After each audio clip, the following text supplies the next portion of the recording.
You are listening to Queer Conversation, brought to you by LOTL. B.T. Nayani, film director, and Maureen Grant, a queer film editor, discuss the making of their feature film This Place.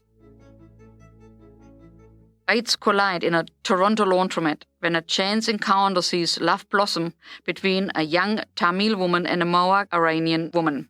Let's take a listen. So, what's your story? I just moved here and I'm still adjusting to city life and I'm looking to connect with some family. What's the matter? Something is up with you, I can tell. Can you imagine just being okay with being forgotten or unacknowledged? Disappearing feels good sometimes.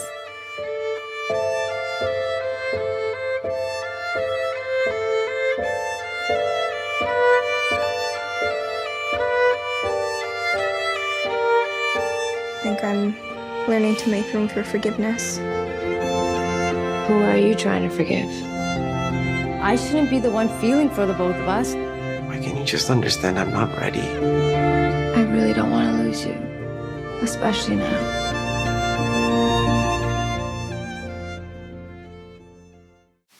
Hi, my name is V.T. Nayani. I am a Tamil director, writer, born and raised in Toronto.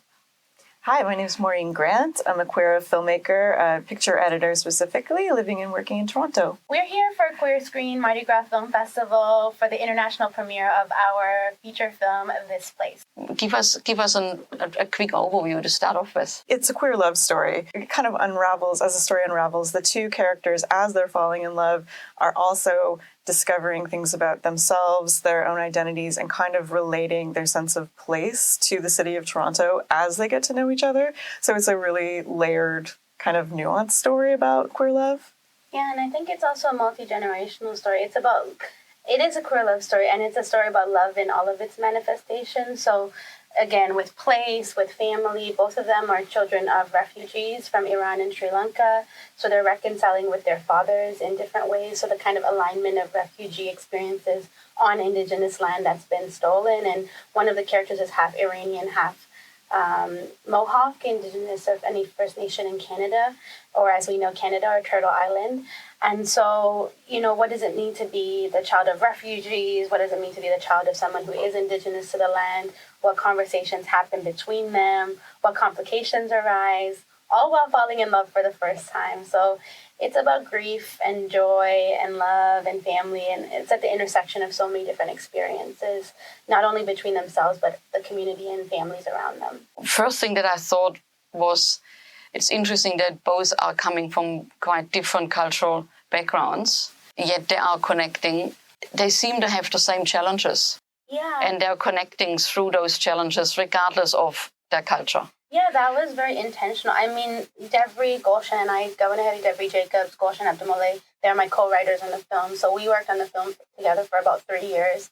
And one of the things that we kept talking about was a story like that can only happen in a big city like Sydney or Toronto or New York, cities where so many different experiences and walks of life cross paths with each other. And when you do come together in spaces like that, in places like that, you start to realize how much we do share and where we do obviously differ. And so, despite all of us coming, Devri is Mohawk, Gulshan is Iranian.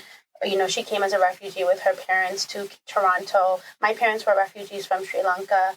So, we seemingly have very different experiences coming from different parts of the world, all of us from different continents and places in the world. But when we all arrive in Toronto, as well as Devri herself, she comes from the res outside of Montreal, another major city in Canada. So when we all arrive in Toronto, we're all new to that space to some degree. And, as young women, young racialized women growing up and coming together in that space, we start to realize that there are alignments in our journey. And there's shared histories, of course, like colonial histories that have impacted our families. And so it felt like it was a perfect way to show, where our lives differ, but where they come together in ways that people may not expect or think is seemingly, easy. It actually is. There are so many ways we converge with each other. This film has been shown in Toronto last year. Yes. What was the response so far?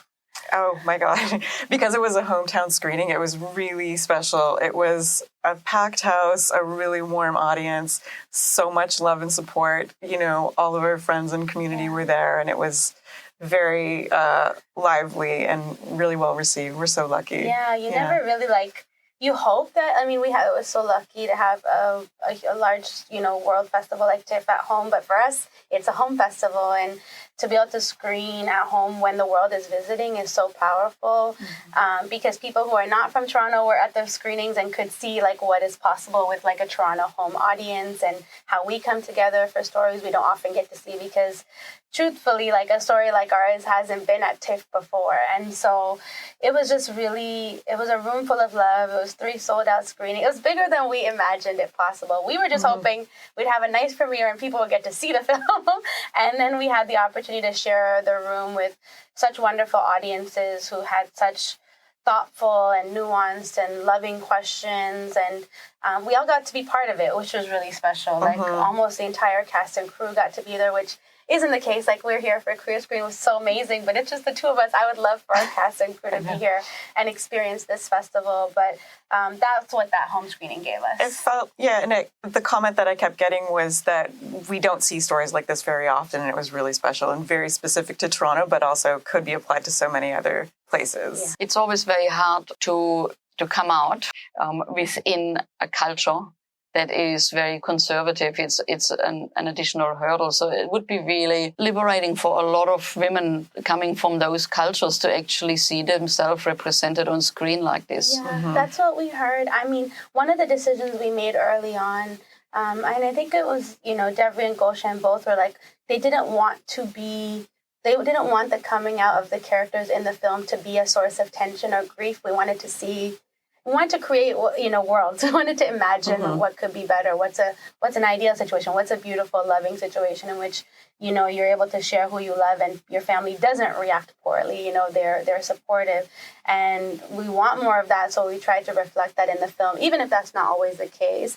And I think that really resonated with a lot of particularly young, women of color, queer women of color, queer kids of color who just, whether their experiences have been, more challenging or, really supportive, they feel like this kind of story that reflects them hasn't been told in this way, especially kids who are mixed race from different racialized communities. We had one young woman on Instagram, of all places, who hasn't seen the film yet, but found out about it. She's Iraqi and Mohawk, which is not exactly the same, but close enough. And she's like, she was commenting, I never thought that I would see an Iranian Mohawk story. Me and my siblings are Iraqi Mohawk. And so those are the things that really, it's wonderful for lots of audiences to see it, and, diverse audiences. But I think the most beautiful thing that makes us emotional, that we've cried about and felt the most joy, is the people that feel that they've been reflected in the film. You hope that it will resonate, and you never know, and you hope that you do right by folks. And so I think the most joyous, that, and also the elders that surprise you, right? Because I think we were anticipating at our home screening that elders from our communities and other communities might be, uncomfortable, their homophobia, their transphobia, all of their phobias, all of their isms would come out. And actually, we had heard such beautiful responses.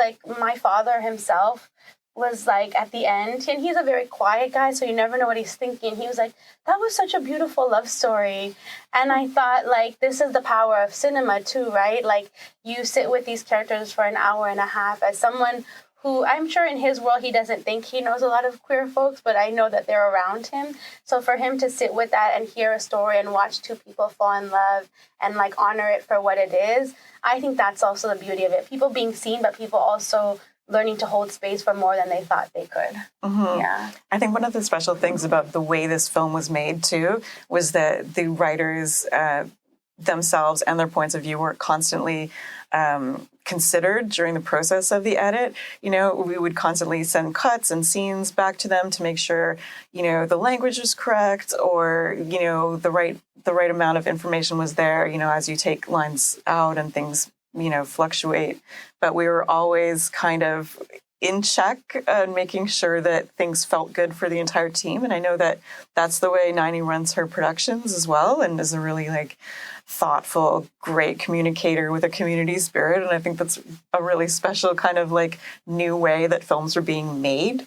Not just from one specific point of view, but kind of from almost a community point of view, or consultations with collaborators.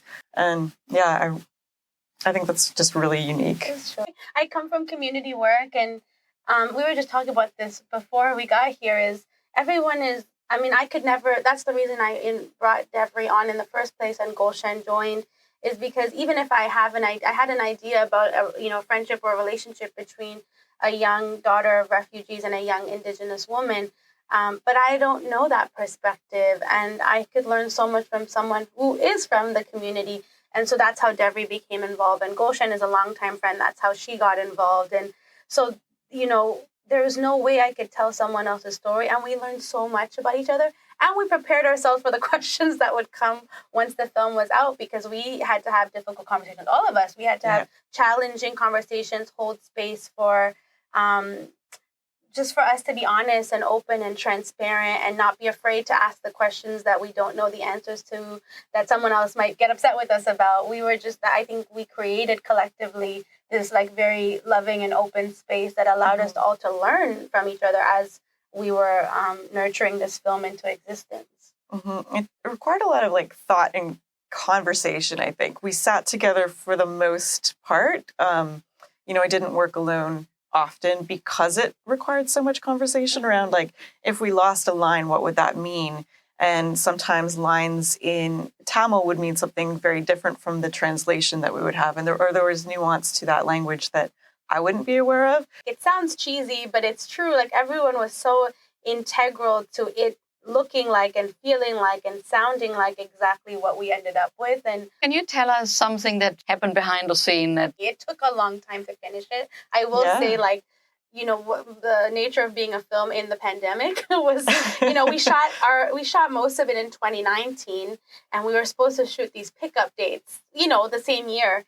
And, it's an indie film, so there's budget issues and other challenges. And then we get to 2020 when we're planning to shoot the pickups, and we can't shoot. We can't film because, everything is locked down. Canada had one of the most, I think, the longest ongoing lockdowns in Toronto especially. So there was no opportunity to shoot it. So we ended up not filming the rest of it until 2021. Everybody has aged 2 years, aged because of the pandemic. Devry was already a star, but by the time we were shooting, she was on a big show on FX called Reservation Dogs. She was shooting a Marvel series. So it was just, we're competing with different timelines. Priya, her book is coming out, Your Driver is Waiting. I'm going to plug that for her, but she has a book coming out, HarperCollins. She was in the middle of finishing her book and her master's. It's just everyone was in a different space. And I know one of our characters, Jamal, he had his hair, he had no hair, short hair, and then he had braids by the end, 2 years later. So we had to put a beanie on him. We just had to everyone worked together to make it work as best we could. Lighting obviously makes a big difference. And we had the same cinematographer, Connor Fisher. So I think having the same person shooting both, he knows them well. And so it helps. It's everybody collectively working to be people might notice, but we're going to do the best we can. We're going to use the lighting to our advantage, but it was a shift. Yeah, it was a shift. Honestly, I think if you're engaged in the story, you can let a lot of those details go, and maybe you won't even notice them. I mean, I don't think that was perceived at all. No. So it took very long, and it was a big shift to wait 2 years to film something that's supposed to happen within the course of let's see, a couple of weeks. So that was challenging. I think we face a lot of the indie challenges that everybody does. Not enough money, roles shifting with time, not enough money. It's always not enough money. And we are growing. We've shifted so much. Again, dealing with the pandemic, people have been through unimaginable things. And so I think we grew up in a particular way with the film. And it just evolved. It continued to evolve with the score, especially. It's kind of you kind of in post, you imagine what it could or might sound like and what the tone might be. And, is it orchestral? Is it simple? how does this film feel? Like, those are the things that you're deciding on, and that requires a lot of snacks, a lot of walks around the block, you know? And I edit at home, and so I live with my partner, and I have a studio there, and so it's we call it the artist residency. It's like, we have a lot of filmmakers come and stay with us and hang out, you know, for weeks or months on end, and it's just, it takes a lot of, like, quiet, careful thinking and trial and error, I guess, of music. Yeah. We got really lucky with Calais. And it's so interesting because we talk about the collective, and most of the people, a large majority of the people involved are queer artists, technicians. And in some cases, we didn't know they were queer. They just got involved. And then we find out, like, you know, Calais himself is a queer man of color. It's also Tamil, like myself. And, you know, just like you have people who are from the communities that are in the film, whether they be South Asian or Middle Eastern or Indigenous or queer, like just so many different intersections of communities. And they are all, because they're also from those communities, I think it makes it overall so authentic and unique because everyone is bringing their particular lived experience in their bodies to this film, which we were really privileged to have, you know, the people that we did, especially in the creative side of things. Yeah. I think the final song too, that never changed because it was just so perfect. Yeah, Casey Messia, an amazing Toronto-based musician who's queer as well. The first couple of lyrics of the song is through loving I'm discovering details about myself, and it's about their lived experience as a queer immigrant or person of color in Canada, and it really just, that was it. We just always knew that was the song. And Maureen picked it, and, you know, it's always a risk. You pick a song, and you're like, might not get it, but Casey was amazing and said yes right away, and, you know, that it speaks to her experiences as well, you know, especially in Toronto. So, yeah, I think, like, we could talk about so many hardships, which I think all filmmakers can speak to, especially when working independently. But when you look back, like, yes, you'll remember the hardships, but I think I will always remember how privileged I feel to have worked with the artists that I had, both directly and indirectly, who contributed something to the film. How can people go and watch it? Our team is working on our distribution in different territories. So hopefully we can, maybe through these 2 screenings, can lock in Australia and make sure that the film is seen. I mean, that's the most important part to us. You know, we have distribution in our home country, and you know, and other locations are coming together, and we just want people to see the movie. I mean, we make the movie so people can see it. We didn't make an independent film to make money. We made an independent, you know, we're still paying ourselves back, but we made an independent film that we love and believe in, so that our communities, and so many different communities actually, which is so beautiful, get to see this film. So yeah, we'll be at Queer Screen for the 2 dates, and then in Melbourne next month, and hopefully a lot more to come. Excellent, great. Yeah. Thank you so much for coming in and sharing an overview of the film. Thank you. And one last question for each of you. Can you think of a film which you would have loved directing or have written? I'm going to go with an Australian film for the moment. I love The Babadook. Loved it. It's a horror film. Just a thrilling, captivating, compelling story, and it's just beautifully done. It's been a while since I've seen it, but I was thinking about Australian cinema today, so I'll go with that. Yeah, I think I have 2. I will say one film that really inspired this film visually and tonally is Dee Rees's Pariah. It's out of the U.S., and I just think she's a phenomenal filmmaker, phenomenal queer Black woman filmmaker. And visually, it's just like hard to believe it was her first feature. The cinematographer on it is actually a mentor of mine, Bradford Young, and I think they just collectively did such an incredible job for an indie film that's so sensitive and nuanced. So honestly, I wish I could have, if I could have made this face, that's the inspiration in so many ways. That and Moonlight, and there's, you know, films, particularly by Black filmmakers in the U.S. and Black queer filmmakers that have inspired our work on this film. So Pariah is wonderful, and I wish I could have made that. And I love 10 Things I Hate About You. I grew up in the 90s and 2000s. I think it's an excellent retelling of The Taming of the Shrew. I am a rom-com kid. You know, I love teen comedies. So I do hope to do films like that one day. I love drama, but I also love comedy and levity. And I think the work of writers like Nora Ephron and Kiwi Smith and so many others have inspired me, women writers and directors. So I would have loved to make a 90s teen comedy.